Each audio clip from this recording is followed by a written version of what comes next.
My next recipe combines two of my favorite things, maple syrup and cream pies.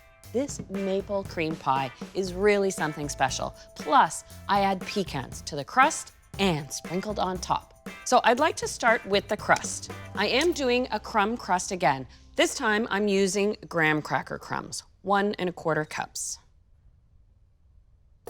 I also have a 1/4 cup of finely chopped pecans. I've melted a 1/4 cup of unsalted butter. I'll stir in the nuts a little bit and just pour that in. You do want to make sure those pecans, though, in the crust are finely chopped. That way, when you cut your pie into slices, those slices lift out easily. I'll pour this into my lightly greased pie plate and press this up the sides and around the bottom.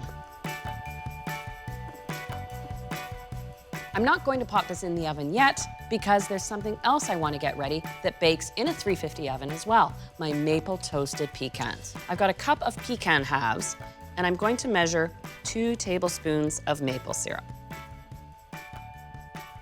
I need to add just a pinch of cinnamon, a pinch of salt, and I give this a quick toss.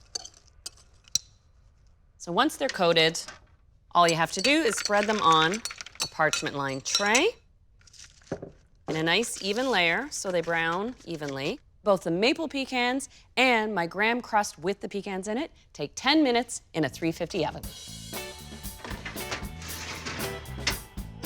Well, while those bake, that gives me the perfect amount of time to work on my filling. The base ingredient, well, good old maple syrup. I'm gonna measure 3/4 cup. When I'm baking with maple syrup, I prefer using dark maple syrup. It's got a bolder flavor and a deeper color. There you go. Now what I'm going to do is bring this up to a boil, and then once it hits a boil, I boil it down for 2 minutes, essentially concentrating the flavor. Now that it's been 2 minutes, I take it off the heat, and now I need to cool down my maple syrup by adding 1/2 cup of butter.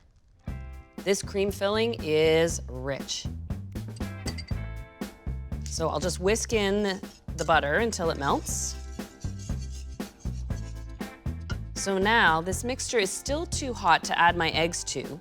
Plus, I need to make it creamier. So this is where 1 cup of whipping cream comes in handy. Oh, and there's that gorgeous, subtle maple color. Now, I'm just gonna do a little temperature check to make sure it's cool enough to add the eggs. 4 egg yolks and 1 whole egg. And I'll just add those right to the pot and whisk them in. And the last addition to round out that maple flavor, a teaspoon of vanilla. There we go. Now it's time to check on my crust and my maple toasted pecans. You will find when you pull your maple pecans out of the oven that the maple syrup still may be fluid, but as it cools, it sets up. And here's my crust. When you're baking your cream filling in your pie shell, just like filling my chocolate cream pie, you want to make sure your crust is cooled completely. That way, the custard doesn't sink into the crust. And now this goes in a 325 oven. So if you're turning your oven down after cooking your crust, make sure you give it a few minutes to cool down a little bit. And this takes about 40 minutes. Like checking a cheesecake, you want to see a little jiggle in the center of the crust, but it should be set around the outside edge. After your maple cream pie has had its time to bake and cool to room temperature, you want to serve it ice cold, so give it a good 4 hours to chill in the fridge. And here it is, out of the oven and chilled. And I have my whipped cream. Now I'm gonna switch mine up a little bit and add a little something extra. To tie into the sweetness, I'm going to use maple syrup, about 2 tablespoons. But now here is a great tip. If you're making your cream pie ahead of time, it's handy to stabilize your whipped cream so it doesn't weep or melt on top of your cream pie. To do this, add a tablespoon of instant skim milk powder to your whipped cream. I will add just a touch of vanilla, and I'll just give this a little stir. All right, and this goes on top of my ice cold maple cream pie.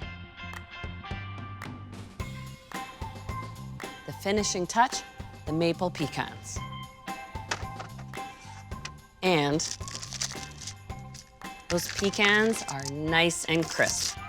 When I'm making my maple toasted pecans for a recipe, I always make a bit extra because once you snack on them, you realize, okay, I always need these on hand. And just a nice, loose, casual sprinkle on top of the whipped cream. And there it is, something truly Canadian, a maple cream pie. Look at that. You really know it's baked in that crust. And it's gonna have such a concentrated maple flavor. Who can resist a cream pie?